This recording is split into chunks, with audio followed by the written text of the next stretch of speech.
दोस्तों, आप सभी का स्वागत है हमारे YouTube चैनल AK 786 पर। दोस्तों, हम आपके लिए लेकर आए हैं नए मुख्य समाचार और आज की ताज़ा बड़ी खबरें। जन्मदिन, संगठन में साधारण कार्यकर्ता से लेकर सर्वोच्च पद तक का सफर, जाने PM मोदी के बारे में खास बातें।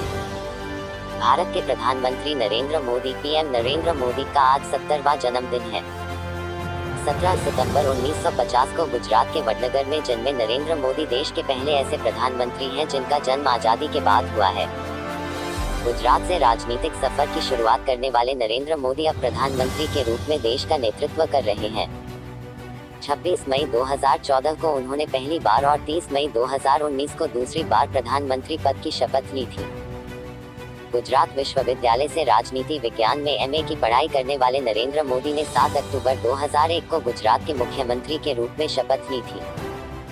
12 वर्षों में गुजरात में हुए विकास के आधार पर भारतीय जनता पार्टी ने नरेंद्र मोदी को प्रधानमंत्री के एकमात्र विकल्प के रूप में चुना। आज की एक और बड़ी खबर आपके सामने। आज के मुख्य समाचार देखते रहे लगातार। अरुण शौरी के खिलाफ FIR का आदेश, भ्रष्टाचार और धोखाधड़ी का लगा आरोप। पूर्व केंद्रीय मंत्री अरुण शौरी के खिलाफ FIR के आदेश दिए गए हैं। स्पेशल CBI कोर्ट के जज PK शर्मा के जरिए भ्रष्टाचार और धोखाधड़ी के मामले में अरुण शौरी के खिलाफ FIR दर्ज करने का आदेश दिया गया है। राजस्थान के जोधपुर में स्पेशल CBI कोर्ट के जज PK शर्मा ने अरुण शौरी के खिलाफ एक्शन लिया है।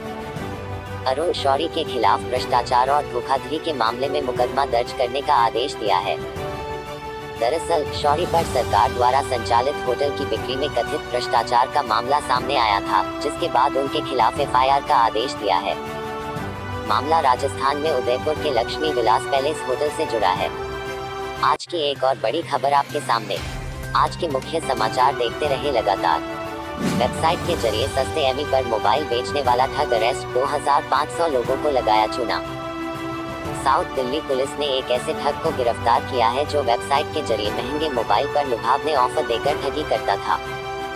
पकड़ा गया ठग महंगे मोबाइल फोन को महज 2000 से 8000 रुपए के डाउन पेमेंट और आसान EMI पर देने का झांसा देकर फंसाता था। पुलिस के मुताबिक 9 सितंबर को गोविंदपुरी थाने में एक शख्स पहुंचा और वहां उसने बताया कि वह गूगल पर एक फोन सर्च कर रहा था। उसी दौरान उसकी नजर एक वेबसाइट पर पड़ी जहां पर उसे EMI पर फोन मिलता हुआ दिखा। उसने जब उस वेबसाइट की जांच पड़ताल की तो उसे सब ठीक लगा। फिर उसने वेबसाइट पर दिए नंबर पर बात की तो ठग ने सिर्फ 1499 रुपए VPN के जरिए जमा करने को कहा। आज की एक और बड़ी खबर आपके सामने। आज के मुख्य समाचार देखते रहे लगातार। ग्रेटर नोएडा, चाकुओं से गोदकर महिला की हत्या, चेहरे को पत्थर से कुचला। ग्रेटर नोएडा में थाना सूरजपुर क्षेत्र के गांव देवाला में 26 वर्ष की एक महिला का शव बरामद हुआ है। महिला की चाकुओं से गोदकर हत्या की गई है। आज की एक और बड़ी खबर आपके सामने। आज के मुख्य समाचार देखते रहे लगातार। अलीगढ़ लूट कांड, 35 लाख की ज्वेलरी बेचने आए थे नोएडा, एनकाउंटर के बाद हुए अरेस्ट। उत्तर प्रदेश के अलीगढ़ जिले में 5 दिन पूर्व हाथों को सैनिटाइज करने के बाद तमंचे के बल पर 35 सेकंड में 35 लाख के आभूषण लूटने वाले आरोपियों के साथ बुधवार को नोएडा में दिनदहाड़े मुठभेड़ हो गई। नोएडा पुलिस ने एक एनकाउंटर के दौरान 3 बदमाशों को गिरफ्तार कर लिया। आज की एक और बड़ी खबर आपके सामने। आज के मुख्य समाचार देखते रहे लगातार। कृषि अध्यादेश पर भूपेंद्र सिंह हुड्डा का दावा, राज्य में कांग्रेस सरकार आई तो खत्म कर देंगे काला कानून। हरियाणा के पूर्व मुख्यमंत्री भूपेंद्र सिंह हुड्डा ने मंगलवार को केंद्रीय कैबिनेट की ओर से पारित किसान फसल खरीद संबंधी तीनों अध्यादेशों को किसान विरोधी बताया। उनका कहना है कि कांग्रेस इस मुद्दे पर चर्चा के लिए राज्य विधानसभा के विशेष सत्र की मांग करती है। करनाल अनाज मंडी में किसानों और कमीशन एजेंटों के साथ बात करते हुए भूपेंद्र सिंह हुड्डा ने कहा कि सरकार किसानों की आवाज दबाना चाहती है। आज की एक और बड़ी खबर आपके सामने। आज के मुख्य समाचार देखते रहे लगातार।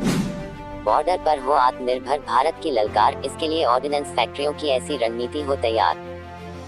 रक्षा मंत्रालय ने हाल ही में ऑर्डिनेंस फैक्ट्री बोर्ड OFB के कॉर्पोरेटाइजेशन के लिए खेतान एंड कंपनी लिमिटेड के साथ KPMG को नियुक्त किया है। Defence industrial base DIP, private sector और पब्लिक सेक्टर को लेकर आजकल बहस चल रही है। OFB के कॉर्पोरेटाइजेशन को लेकर ढेर सारे विचार सामने आ रहे हैं।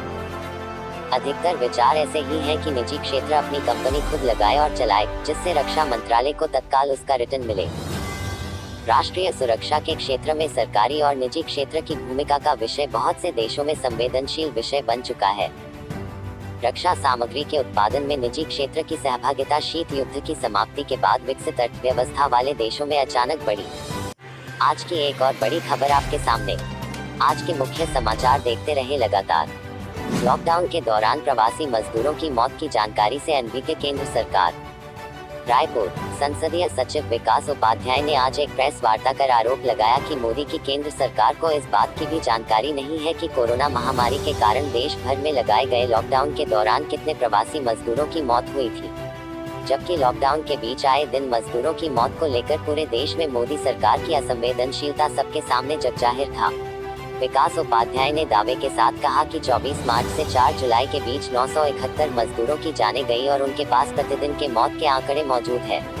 मोदी सरकार घोषणा करे कि मृत मजदूरों को समुचित मुआवजा दिया जाएगा तो वे 971 की पूरी सूची विस्तृत विवरण के साथ जारी कर देंगे। आज की एक और बड़ी खबर आपके सामने। आज के मुख्य समाचार देखते रहे लगातार। पहाड़ पर 14 महीने की है इंडियन आर्मी की तैयारी, चीन को सर्दी में कराएगी गर्मी का एहसास। इस वक्त भारतीय सेना इंडियन आर्मी चीन को हर मोर्चे पर पस्त कर रही है और उसकी नीयत और चालबाजी को समझते हुए पूरी तैयारी भी कर रही है। चाहे बात साजो सामान की हो या दमदार हथियार की, लैब पर किसी भी तरह की कोई कमी नहीं होने दी जा रही है। यकीन मानिए, लैब पर ऐसी तैयारी आपने पहले कभी नहीं देखी होगी। चीन को जवाब देने के लिए फॉरवर्ड पोस्ट पर बोफोर्स तोप, बोफोर्स गन और एयर डिफेंस गन तक तैनात किए गए हैं। लैब पर अब आर-पार की तैयारी है। चीनी फौज की तरह लाइट कैमरा एक्शन नहीं, बल्कि इंडियन आर्मी रियल एक्शन का आगाज करेगी। लद्दाख में फॉरवर्ड पोस्ट पर भारतीय सेना चीन को सर्दी में गर्मी का एहसास कराने की तैयारी कर रही है। इस काम के लिए मोर्चे पर करगिल का महायोद्धा बोफोर्स पहुंच गया है। LOC पर बोफोर्स ने जताई थी धूप। महायोद्धा बोफोर्स ने 21 साल पहले करगिल की चोटियों पर दुश्मन के छक्के छुड़ाए हैं।